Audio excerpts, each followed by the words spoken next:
Assalamualaikum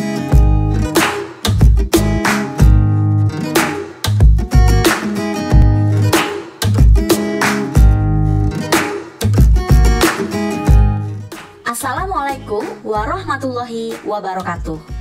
Perkenalkan, saya Syarifah Inayati, dosen Program Studi Statistika Universitas Negeri Yogyakarta. Pada kesempatan kali ini, saya akan menjelaskan teknik pengajaran yang saya lakukan pada salah satu mata kuliah yang saya ampu, yaitu mata kuliah Teori Peluang. Mata kuliah Teori Peluang ini mempelajari tentang konsep-konsep dalam teori peluang, yaitu kombinatorika, beberapa definisi peluang, peubah acak dan distribusinya, sifat-sifat peubah acak, dan distribusi bersama peubah acak. Dengan mengikuti mata kuliah teori peluang ini, diharapkan mahasiswa mampu yang pertama, menunjukkan sikap tanggung jawab dalam melaksanakan tugas individu maupun tugas kelompok. Yang kedua, menjelaskan konsep-konsep dalam teori peluang. Yang ketiga, menyelesaikan masalah dengan menggunakan konsep-konsep dan sifat-sifat atau teorema dalam teori peluang. Dan yang keempat, membuktikan sifat-sifat dalam teori peluang. Dalam melaksanakan proses perkuliahan, saya menggunakan metode diskusi, tanya jawab, dan penugasan, serta model pembelajaran problem-based learning. Proses pembelajaran tersebut meliputi komponen DIA, yaitu Delivery, Interaction, dan Assessment. Yang pertama adalah Delivery, yaitu bagaimana saya menyampaikan materi pembelajaran. Dalam menyampaikan materi pembelajaran, saya menggunakan beberapa strategi. Yang pertama adalah saya menyusun materi pembelajaran berupa bahan tayang PPT sendiri, sehingga diharapkan mahasiswa akan lebih mudah dalam memahami materi pembelajaran. Yang kedua adalah video-video pembelajaran. Saya membuat beberapa video-video pembelajaran pada materi yang dianggap sulit mahasiswa. Dan yang ketiga adalah saya menggunakan buku-buku referensi terbaru. Selanjutnya adalah interaction, yaitu bagaimana cara saya berinteraksi dengan mahasiswa. Dalam kuliah saya ada beberapa media yang saya gunakan sebagai forum diskusi. Di antaranya adalah yang pertama adalah di dalam kelas. Nah, di dalam kelas baik itu secara tatap muka maupun daring via Zoom Meeting atau Google Meeting. Nah, saya biasanya selalu melakukan tanya jawab dan diskusi saat menyampaikan materi pembelajaran maupun dalam pengerjaan latihan-latihan soal. Sehingga di sini mahasiswa bisa diajak bersama-sama untuk berpikir secara kritis terhadap setiap persoalan yang diberikan. Kemudian yang kedua adalah media sosial melalui WA Group dan juga melalui kolom komentar YouTube. Nah, saya rasa ini sangat efektif ya, terutama ketika ada tugas ya, menonton video pembelajaran. Jadi dalam video tersebut ada pertanyaan-pertanyaan atau latihan-latihan sederhana yang saya minta untuk memberikan komentar di YouTube, di kolom komentarnya. Sehingga mahasiswa juga lebih interaktif ya, tidak hanya menonton video tersebut saja, tetapi juga ada komunikasi dengan saya. Dan yang ketiga adalah melalui LMS Bismart e-Learning UNY. Nah, pada setiap minggunya, mengingat sifat mata kuliah ini yang seharusnya memang mahasiswa itu banyak berlatih soal seperti itu, sehingga di setiap minggunya ada latihan-latihan, baik itu tugas individu maupun kelompok.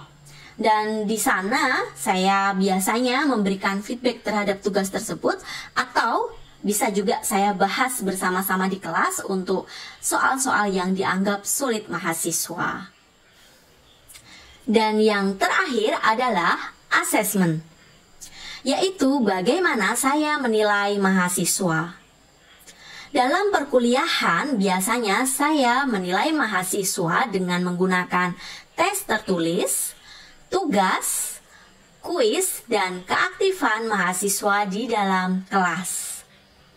Pada pertemuan pertama perkuliahan, biasanya saya menjelaskan tentang kontrak perkuliahan yang selanjutnya akan kami sepakati bersama.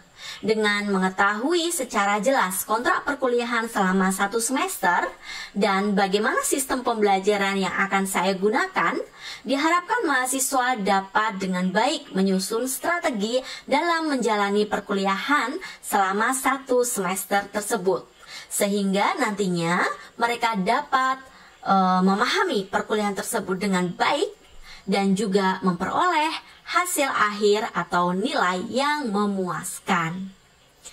Demikian penjelasan saya tentang teknik pengajaran yang saya lakukan pada mata kuliah teori peluang. Selanjutnya, saya akan menyampaikan contoh video micro teaching pada materi permutasi, salah satu materi pada mata kuliah teori peluang. Selamat menonton dan semangat! Assalamualaikum warahmatullahi wabarakatuh. Waalaikumsalam warahmatullahi wabarakatuh. Oke, selamat sore semuanya. Bagaimana kabarnya? Selamat sore, Selamat sore, Bu. Alhamdulillah baik. kabar baik. Alhamdulillahirrahmanirrahim. Oke, sebelum kita mulai perkuliahan pada sore hari ini, kita berdoa dulu ya. Berdoa menurut agama dan keyakinan masing-masing, dipersilahkan.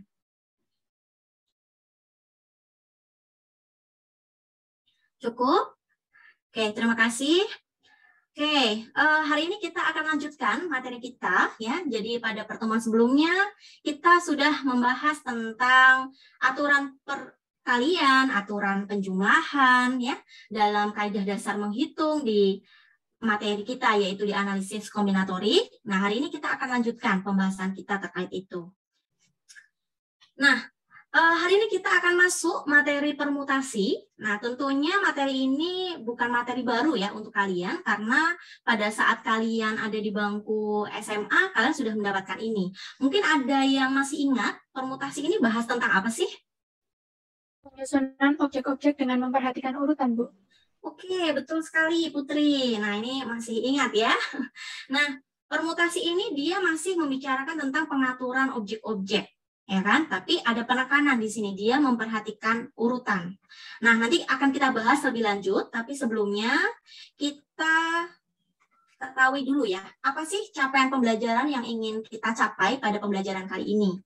Jadi nantinya setelah proses pembelajaran ini ya, kalian diharapkan mampu menunjukkan sikap tanggung jawab dalam melaksanakan tugas individu maupun tugas kelompok, mampu menjelaskan konsep-konsep dalam teori peluang, mampu menyelesaikan masalah dengan menggunakan konsep-konsep dan sifat-sifat atau teorema dalam teori peluang. Nah, pada sore hari ini kita akan membahas khusus tentang konsep permutasi. Oke, sekarang saya sajikan satu contoh masalah ya. Nah, ini masih terkait dengan pembahasan kita minggu lalu ya. Nah, kira-kira penyelesaiannya idenya di mana? Menggunakan perkalian, Bu. Menggunakan perkalian. Oke, tadi yang bicara siapa? Ayuning, Bu. Ayuning, oke Mbak Ayuning. Coba bisa dijelaskan lebih lengkap. Menggunakan perkaliannya bagaimana Mbak Ayuning? Perkalian dari urutan angkanya. Jadi angkanya kan dari 0 sampai 9 itu dikalikan banyak kemungkinannya. Oke, banyak kemungkinannya ya. Oke, coba ya Ibu bantu di sini kita punya slot itu ada berapa ya? Ada berapa slot ini? Yang pertama, ada 2 huruf dulu di awal ya. Iya, Bu. Kemudian diikuti berapa angka? 4 angka dan 2. Oke. Dan ada 2 huruf. Seperti ini ya. Nah, di sini 2 huruf di depan ini, dia sudah fix ya. Betul ya Mbak Yuning ya? Iya, Bu. Berarti kemungkinannya hanya ada 1 dan 1 di sini ya. Nah, sekarang kita tentukan kemungkinan untuk angka-angka di sini. Tadi bisa dimasukkan angka 0 sampai 9 ya. Slot yang pertama untuk angka di sini bisa kita isi berapa kemungkinan totalnya? 9, Bu. Karena 0 tidak bisa menjadi angka alang. Iya, betul sekali ya. Angka 0 tidak boleh ada di depan di sini dalam kasus ini ya. Kemudian slot yang kedua untuk angka ini ada berapa kemungkinan? 10. Ada 10 ya. Apakah di sini boleh berulang kasus ini? Boleh, Bu. Boleh ya, karena di sini 4 angka, tidak ada ketentuan harus berbeda. Dan kalau secara logika memang untuk plat nomor mobil di sini boleh berulang gitu ya. Oke, berarti di sini 10. Slot ketiga, berarti ada berapa kemungkinan? 10 juga, Bu. Ada 10 juga. Slot keempat? 10. Oke. Nah, sekarang untuk 2 slot terakhir diikuti dengan 2 huruf.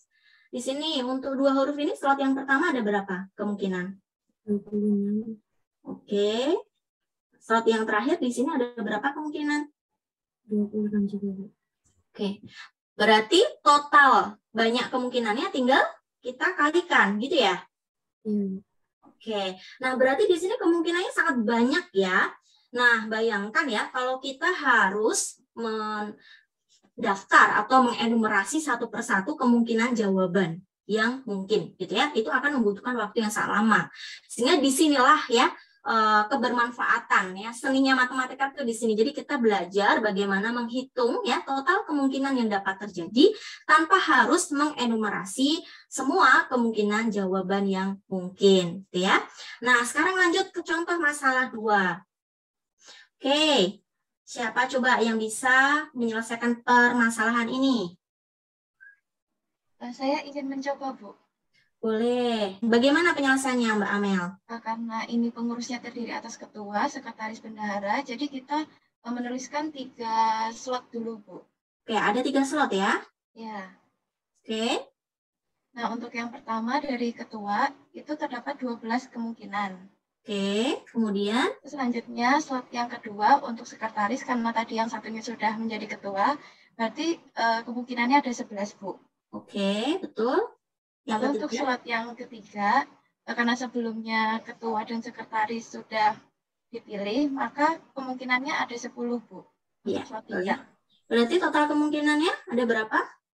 12 kali 11 kali 10, yaitu 1320, Bu. Oke, di sini 1320. Jadi tinggal kita kalikan saja ya. Nah, sekarang kita lihat ya di sini untuk kasus ini adalah kasus di mana objek-objek yang ada itu berbeda ya. Dan kita mau menghitung berapa kemungkinan ya menyusun pengurus yang terdiri dari ketua, sekretaris dan bendahara dengan cara seperti ini.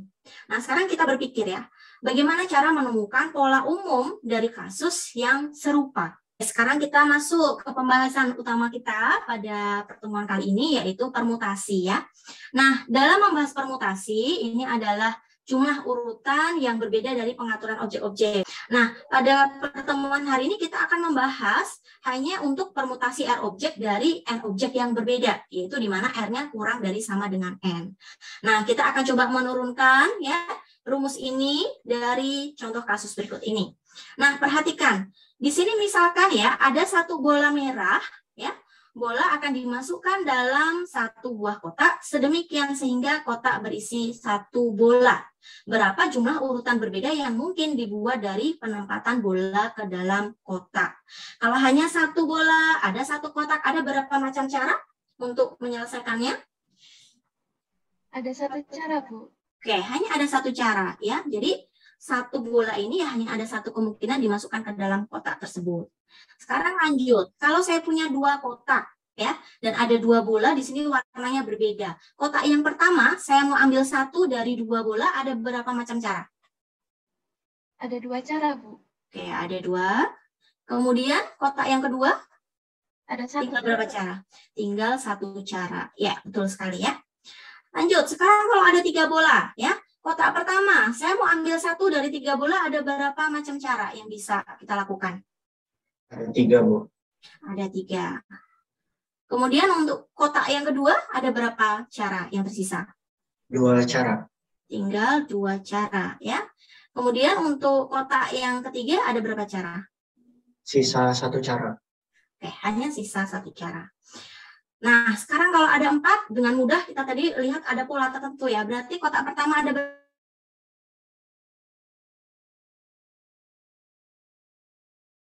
kotak yang kedua? Ada 3 cara. Oke, kotak yang ketiga? Ada 2 cara. Oke, kotak yang keempat? 1 cara. Oke. Nah, sekarang kalau kita punya bola yang sejumlah N, dan kita punya kotaknya itu sejumlah R, ya. Nah, berarti kita punya kotak pertama berapa cara? Untuk satu bola kita masukkan ke kotak pertama ada berapa cara? Ada sejumlah N cara, Bu. Ada N cara. Kemudian untuk kotak yang kedua ada berapa cara? Ada N dikurang 1, Bu. Oke, ada N, kita kurangi 1. Kotak yang ketiga ada berapa cara? Ada N dikurang 2 cara, Bu. Oke. Untuk kotak yang keempat berarti N dikurang 3 cara, Bu. Nah, sekarang pertanyaannya, kalau tadi kan kita punya bola N, kotaknya sama ya, jumlahnya ya. Sekarang di sini kotaknya sejumlah R ya. Nah, di sini itu ada berapa macam cara yang tersisa untuk satu bola kita masukkan ke kotak R ya. Nah, untuk menemukan ini kita coba cermati pola yang ada gitu ya. Oke, sekarang perhatikan. Tadi saya punya kotak 1 dapat diisi oleh salah satu dari N objek. Ya, ada N pilihan. Kotak 2 dapat diisi oleh salah satu dari N-1 objek. Ada N-1 pilihan. Kotak 3 ada N-2 objek, ada N-2 pilihan. Kotak 4 ada N-3 objek, ada N-3 pilihan. Nah, kotak QR dapat diisi oleh salah satu dari berapa objek. Nah, sekarang coba cermati. Apa hubungan antara sini 1, di sini N, gitu ya. Di sini 2, di sini N-1, dan seterusnya. Oke, coba dicermati sebentar. Oke, coba saya tunjuk ya. Berliana. Kita bisa tulis N-0, bisa tidak? Bisa, Bu. Bisa. Nah, angka 0 ini kalau sama 1 bisa kita bisa hubungkan gimana? Supaya nanti dapat suatu pola rumus gitu. N ditambah N 1 min 1. Seperti itu, Bu. N ditambah 1 min 1. Ini. Oke, Ya. sekarang kalau kotak yang kedua dapat diisi oleh salah satu dari N-1 objek.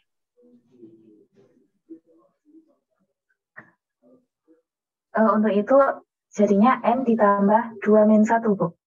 Di sini jadinya N ditambah 2 min 1. Gini. Iya, Padahal Bu. di sini minus loh. Oh. Ya enggak? Iya, Bu. Jadinya 1 min 2. Ingat, ini ada tanda minus, Mbak Beliana. Di sini kamu kasih tanda plus. Udah nggak sesuai kan? Coba perhatikan. Iya tidak? Ini N min 0. 1 min 1, iya betul 0. Nah, ini plus, ini salah ini. Harusnya apa di sini? Harusnya minus, Bu. Iya. Yang bawah juga kita bisa ubah. Ini jadi berapa? Minus Jadinya juga. minus. Oh iya. Oke, sekarang kotak yang ketiga berarti bisa ditulis N dikurangi 3 minus 1. Oke, kemudian yang kotak keempat N Dikurangi 4 kurangi 1. Oke, sekarang untuk kotak yang ke R bisa kita dapatkan polanya menjadi apa? N Minus R minus 1. Iya, betul sekali ya. Nah, ini kalau kita lihat ya, kita bisa tulis seperti ini. Ya, di sini ada sejumlah N min R min 1 gitu ya.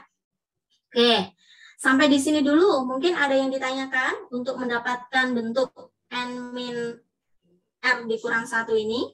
Ini saya hapus saja ya. Oke, sudah jelas ya sepertinya ya. Nah, sekarang berarti di sini ada N min R min 1 pilihan ya. Jadi jumlah susunan yang berbeda dari penyusunan R objek yang dipilih dari N objek adalah N kali N min 1 kali N min 2 kali N min R min 1. Ini dulu ya, ini pahami dulu sampai di sini dulu. Oke.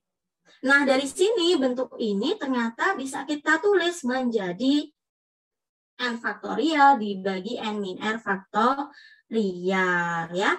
Nah, bentuk ini yang kita kenal sebagai permutasi NR. Nah, sampai di sini dulu ada yang ditanyakan atau tidak? Saya izin bertanya, Bu. Boleh, siapa tadi yang bertanya? Putri, Bu. Putri, oke Putri, silahkan. Untuk menemukan rumus ini, bagaimana ruas kiri sama dengan ruas kanan ya, Bu? Oh ini ya, untuk kenapa ini ekuivalen dengan ini gitu ya Mbak Putri ya? Iya, Bu. Iya. Nah, tadi ada yang sempat jawab n faktorial gitu ya. Coba kita perhatikan bentuk ini. N kali n-1 kali n-2 kali n-r-1 ya. Kalau n faktorial tadi rumusnya apa sih? N kali n-1 berkurang 1 terus sampai 3 kali 2 kali 1 gitu ya. Berarti suku setelah n-r-1 ini berapa? Mbak Putri? Min R, Bu. Ya, n-r. Karena n-r plus 1 dikurangi 1 gitu kan ya, tinggal n-r. Nah, sekarang kan saya ingin mencari pola umum ya, bentuk lain dari ini. Boleh dong, kalau pembilangnya saya kalikan sesuatu, penyebutnya saya kalikan dengan sesuatu. Nah, ini saya kalikan dengan n-r faktorial. Penyebutnya saya kalikan dengan penyebutnya saya bagi dengan n-r faktorial. Nih ya, berarti kan n-r faktorial dibagi n-r faktorial sama dengan 1 ya. Nah, bentuk yang atas ini dia tidak lain adalah n faktorial. N faktorial itu bisa kita tulis menjadi n kali n-1 faktorial. Boleh saya tulis menjadi n faktorial itu menjadi n kali n-1 dan seterusnya sampai n-10 faktorial misalkan ya. Boleh sekali ya. Oke, maka kita peroleh di sini n faktorial saya bagi dengan n-r faktorial. Ya, terima kasih ya. Ini harapannya lebih jelas kenapa nih bisa ekuivalen dengan rumus ini gitu ya. Jadi di sini bisa kita sekarang simpulkan ya bahwa kita bisa mendefinisikan permutasi R dari N objek atau PNR adalah jumlah kemungkinan urutan R buah objek yang dipilih dari N objek dengan R kurang dari sama dengan N, yang dalam hal ini pada setiap kemungkinan urutan tidak ada objek yang sama. Ingat ya, di sini objeknya berbeda dan dia memperhatikan urutan, yaitu PNR sama dengan N faktorial dibagi N min R faktorial. Ya, oke. Sekarang kita ke contoh ya. Berapa banyak cara untuk memilih ketua dan sekretaris dari 6 calon pengurus yang ada? Ini contoh permutasi R objek dari N objek yang berbeda tidak? Iya, Bu. Iya ya. Untuk penyelesaiannya berarti kita sudah tahu nih, ini masalah permutasi yang kita bahas tadi. Berarti penyelesaiannya tinggal bagaimana? Permutasi dari 6,2. Ya, permutasi dari 6,2 yaitu 30 cara. Nah, semakin jelas ya sekarang. Kalian harus bisa membedakan mana kasus yang permutasi, mana yang bukan. Nah, sekarang coba latihan ini ya. Silahkan baca sebentar, kemudian tentukan ya. Contoh yang pertama dulu deh. Ini kasus permutasi atau bukan. Nah, yang menjawab kasus permutasi boleh kalian beri reaction ya. Misal kasih gitu ya. Saya akan lihat, saya amati. Silahkan dibaca dulu. Oke, ada yang sudah memberikan reaction. Dia merupakan contoh kasus permutasi. Ada yang punya pendapat bukan? Oke, sepertinya jawabannya semua sama ya. Ini adalah contoh kasus permutasi. Oke, saya tanya saja ke Angelia Mila. Kenapa dia contoh kasus permutasi, Mbak Mila? Karena kan di sini memerhatikan urutan ya, Bu. Ada kapten, pengumpan, dan semester gitu. Oke. Apakah benar? Ya, betul sekali ya. Jadi dia memperhatikan urutan. Dia ngambil 3 objek dari 7 objek. Objeknya semua berbeda, tapi ada jabatan di sini ya. Kapten, pengumpan, dan semester. Jadi dia memperhatikan urutan di sini. Ya, betul sekali Mbak Mila. Untuk menentukannya mudah ya dengan bagaimana caranya? Permutasi? 7,3. Ya, betul. Sekarang nomor 2, dia contoh permutasi atau bukan? Nah, yang tidak memberi reaction berarti bukan ya. Semua setuju bukan? Oke, saya tanya Fatur. Kenapa bukan, Fatur? Karena dari contoh yang nomor 2 ini tidak ada urutan atau jabatannya, Bu. Hanya dipilih 6 orang sebagai pemain cadangan. Oke, jadi dia tidak memperhatikan urutan atau jabatan. Ya, betul sekali. Mas Fatur, masih ingat nggak untuk kasus nomor 2 ini dia contoh kasus apa sih? Kan dia bukan permutasi nih ya. Sepertinya untuk contoh nomor 2 ini termasuk ke kombinasi, Bu. Ya, betul sekali ya. Masih ingat ya, nih temannya permutasi itu kombinasi, gitu ya. Nah, biasanya tuh memang kalian kesulitan membedakan antara permutasi dan kombinasi. Nah, ini tadi saya beri latihan sederhana ini, sudah bisa membedakan, itu adalah awal yang baik ya. Kalian harus pahami betul mana kasus ya, konsep dari permutasi itu yang seperti apa. Ya, kemudian nanti minggu depan kita akan pelajari untuk konsep kombinasi, gitu ya. Oke. Sampai di sini dulu, apakah ada pertanyaan? Tidak? Saya Kalau ingin tidak, bertanya, Bu. oh boleh, silahkan.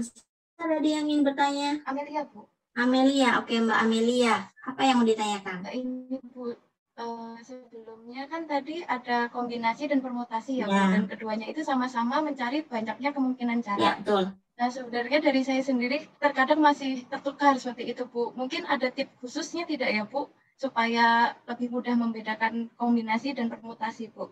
Terima kasih, Bu. Ya, terima kasih Mbak Amelia. Ini pertanyaan yang bagus ya. Tadi saya sempat bilang juga kalau untuk permasalahan permutasi kombinasi ini kadang-kadang kita bingung ya membedakannya bagaimana. Sekarang karena hari ini kita baru belajar permutasi, saya ingin tekankan. Tadi yang Anda pahami tentang permutasi apa Mbak Amelia?